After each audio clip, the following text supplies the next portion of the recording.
dare great things for Christ.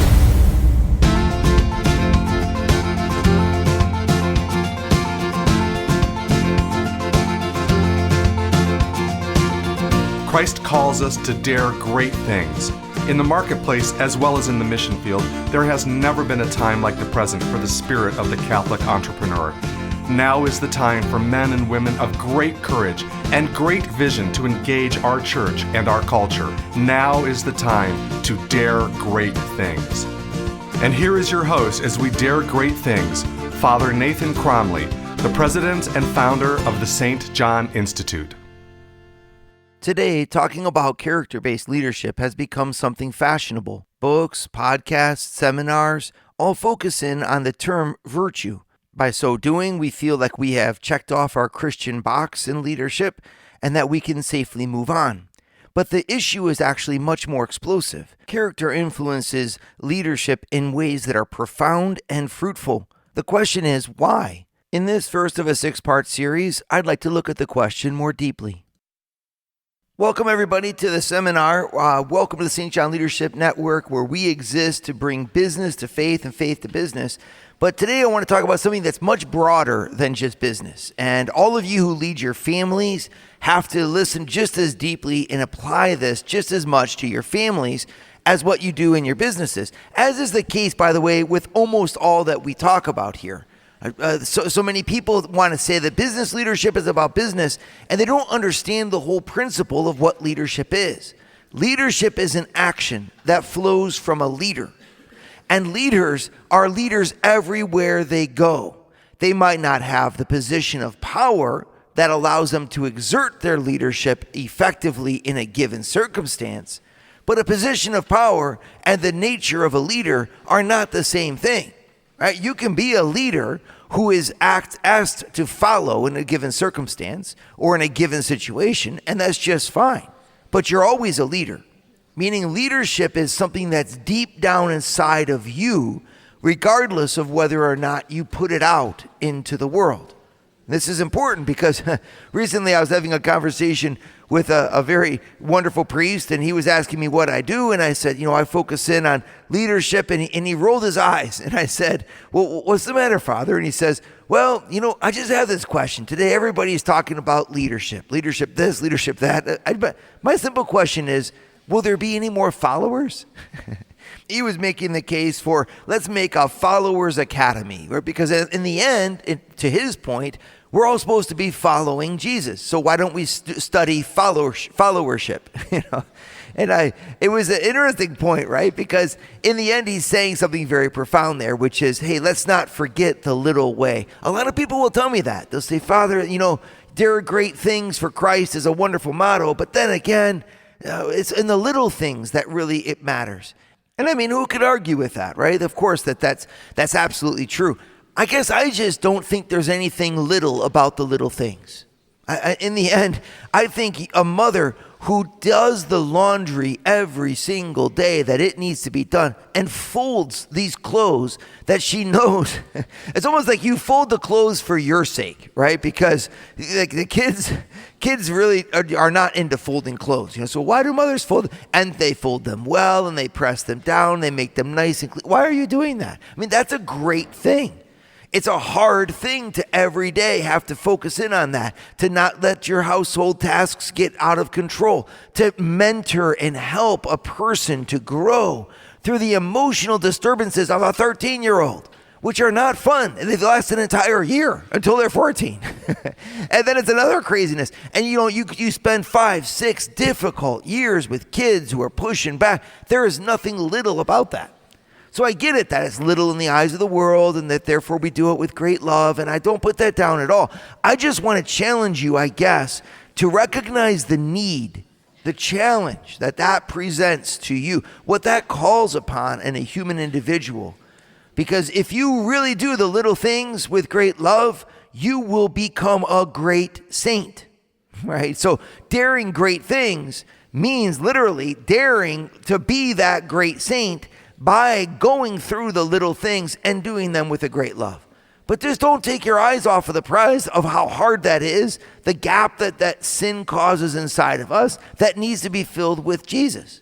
Right? And so that's where we focus in on leadership. So please don't make these seminars that I'm giving you into things that you say, this is just for my company and for my business workplace. It's not. And here's why. Because what you do at business is practice for what you do at home.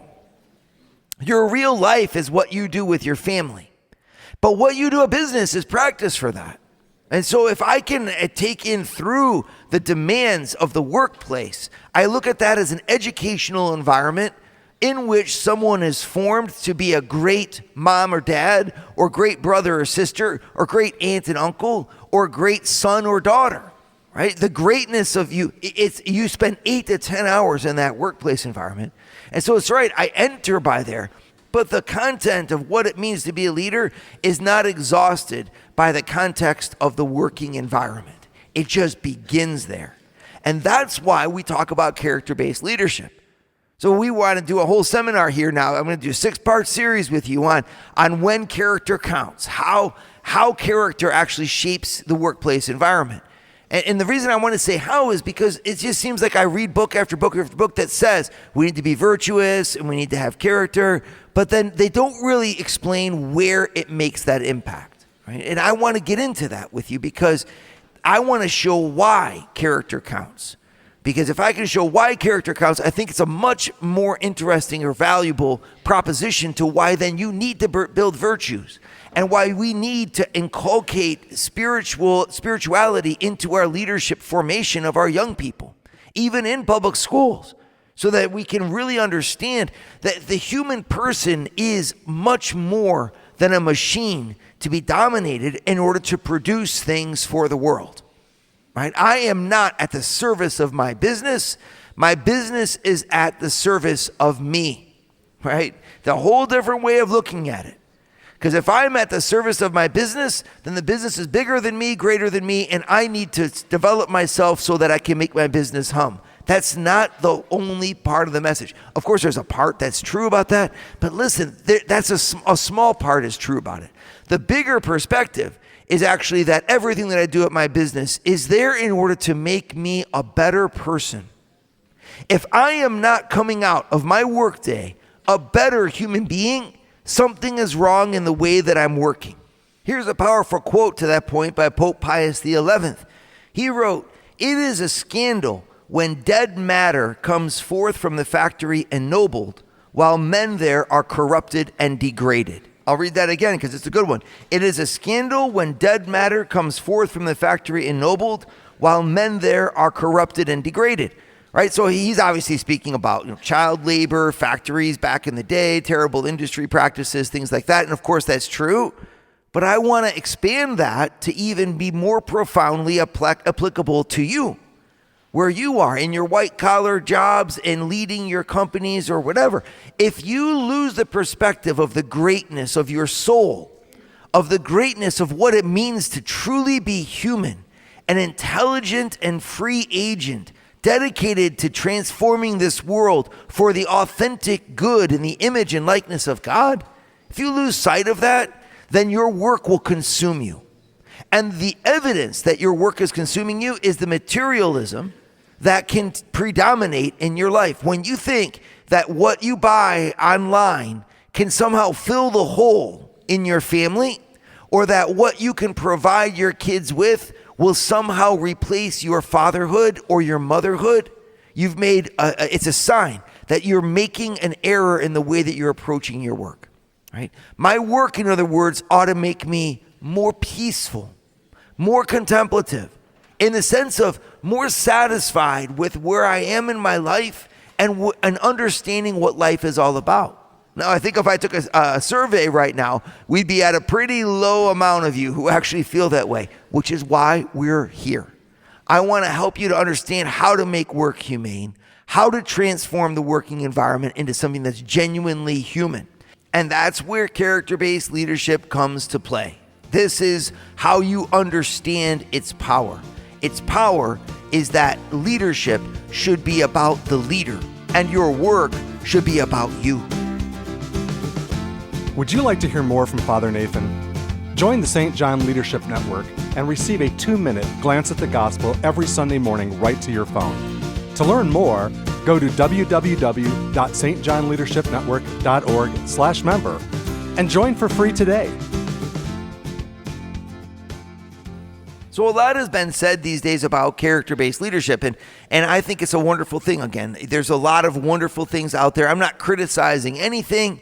I just want to add to it. I want to add a message that I'm not hearing, which is how it is that a character of a person actually impacts the extent and the depth of the leadership that they give. Most of us have a vision of leadership which is a bit truncated. It's focused on producing, getting people to do things that you need them to do, or getting them to do things that they want to do, or whatever, getting people to do things.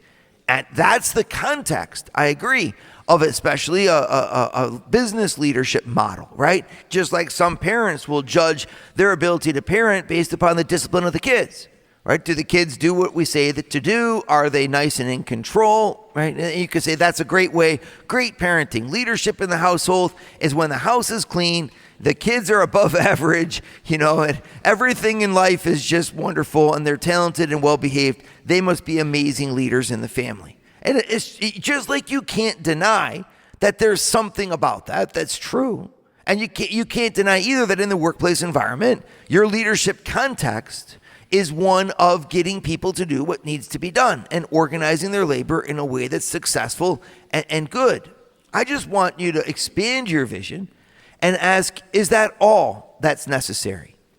Because in a world where we define leadership according to the efficiency of the production that comes from it.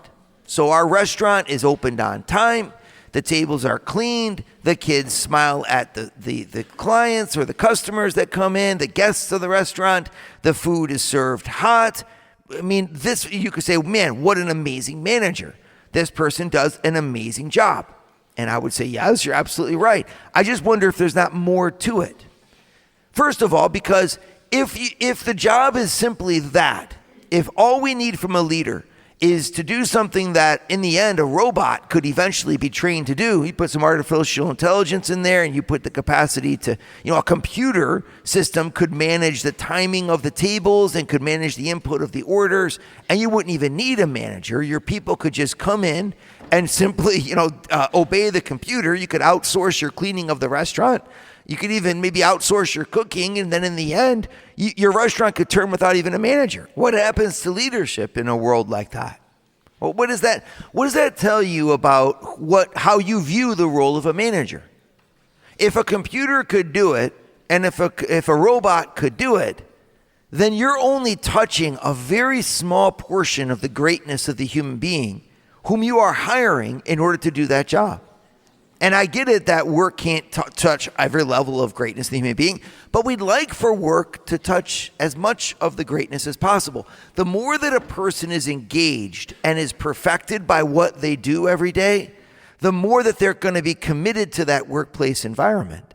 And the happier they're going to be, and the happier you're going to be as well. Because if your people leave work happy, feeling like they've grown as human beings, well, I mean, isn't that the purpose anyway? Isn't that why you got them there? To do just that? Of course it is. So you're going to be happier, they're going to be happier, the world's going to be better. And we know that every one of our people that we manage and that we're responsible for 8 to 10 hours, 8 to 12 hours a day, is going to go home and be with their kids.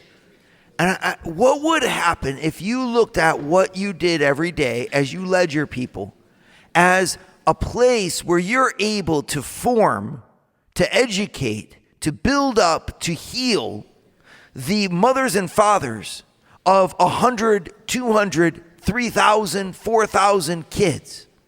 Because if every person that you touch and every person that you're responsible for on your team, every one of your colleagues, if you always keep in mind that person's going to go home from this day and they're going to bring how they feel about themselves at the center of how they're going to treat their kids, well, it can properly motivate you to say, I cannot simply reduce my managers to anything that robots can do.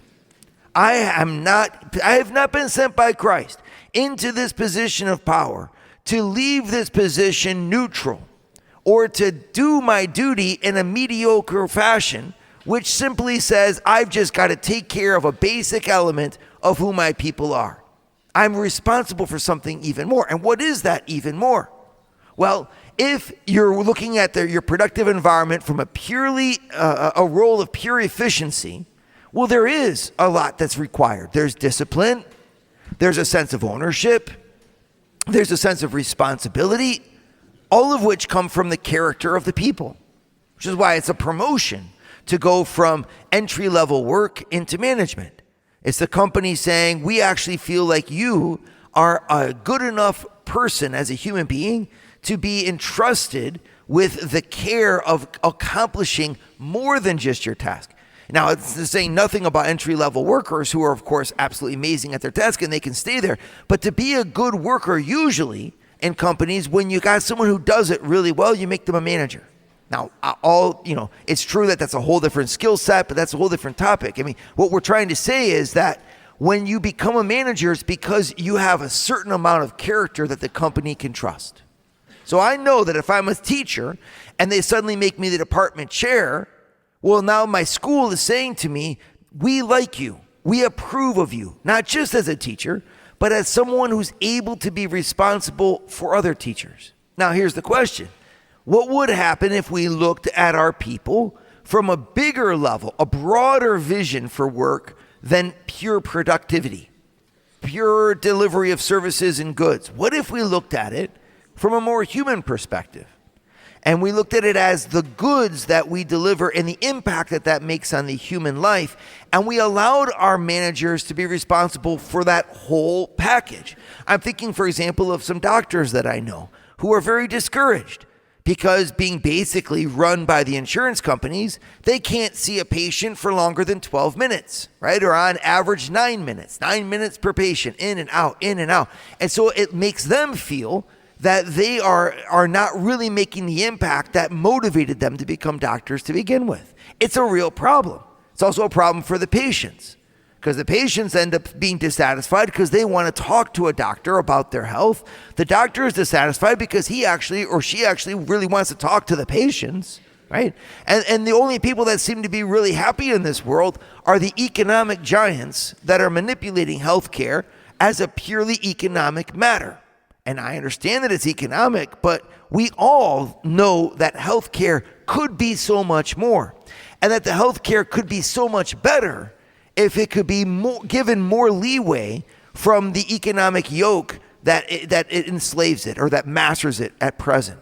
Right? So that's an example, a really good example. How can I get into the mind of a doctor that actually they're more than simply a coefficient of the profitability of the insurance company? Well, the way you do that is by the insurance company changing its perspective and saying this whole field of medicine has a bigger perspective and has a much more important goal, and we are responsible for making sure that medicine hits the fullness of its goal and allows a doctor to give a deeper aspect of themselves, right? So now it's a win-win situation, which is the way it's supposed to be.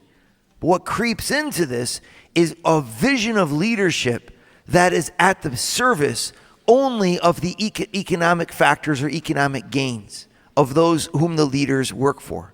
And that's the problem.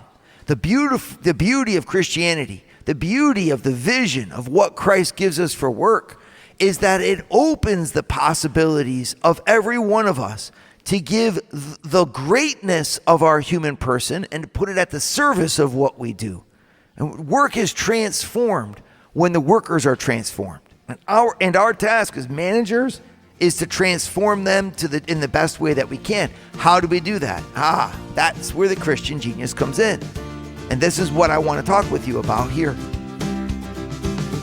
Would you like to start your Thursday mornings with a scriptural leadership lesson? Join the St. John Leadership Network, where Father Nathan hosts a 30-minute call at 6:30 a.m. in all 4 U.S. time zones. To learn more, go to www.stjohnleadershipnetwork.org/member and join for free today. So the question really is, where is it that my character, how is it that my character, who I am, actually impacts what I do? When and where and how and to what extent? A lot of people would say it doesn't.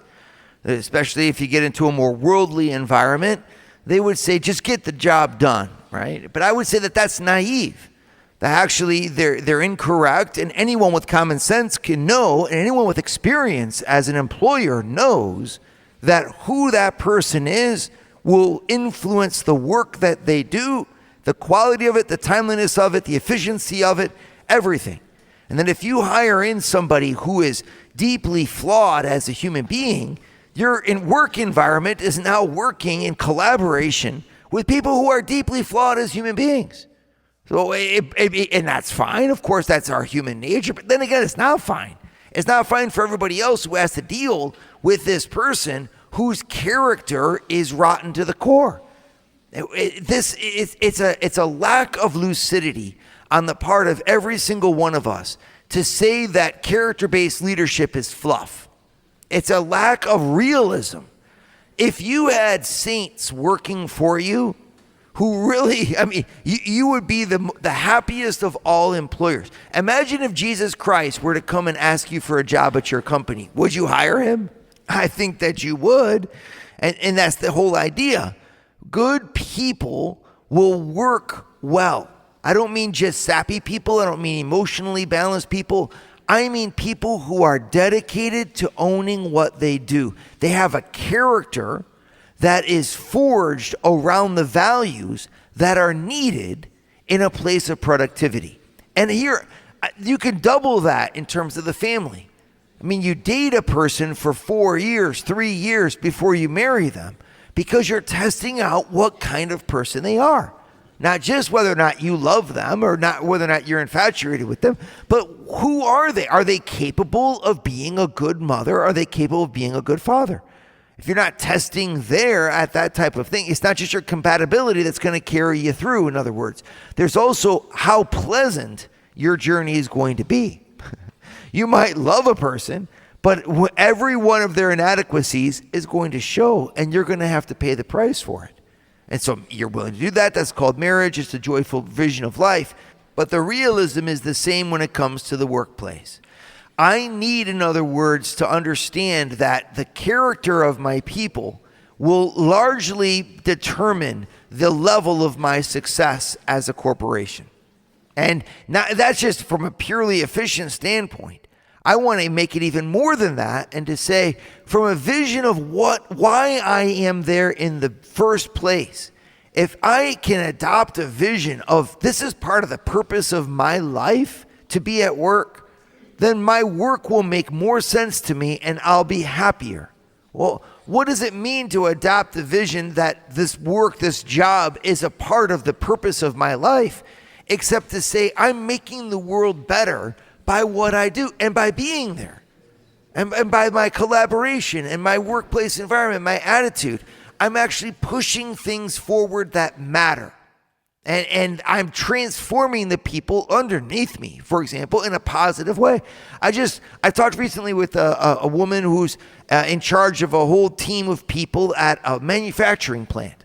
And it got very hot recently, and she said that it's 95 degrees outside with 80% humidity, and there's no air conditioning on the floor. And so my people are there laboring. We pay them. They understood this, right? We could say you just need to labor your way through. But she said, I thought a lot about what I've learned at the St. John Leadership Network. And I said, well, how can I apply this? And so she got the idea to go get ice cream. Well, not only did she go get ice cream for the people, which was already amazing, but then she goes and she finds ice cream truck music that she puts from the radio.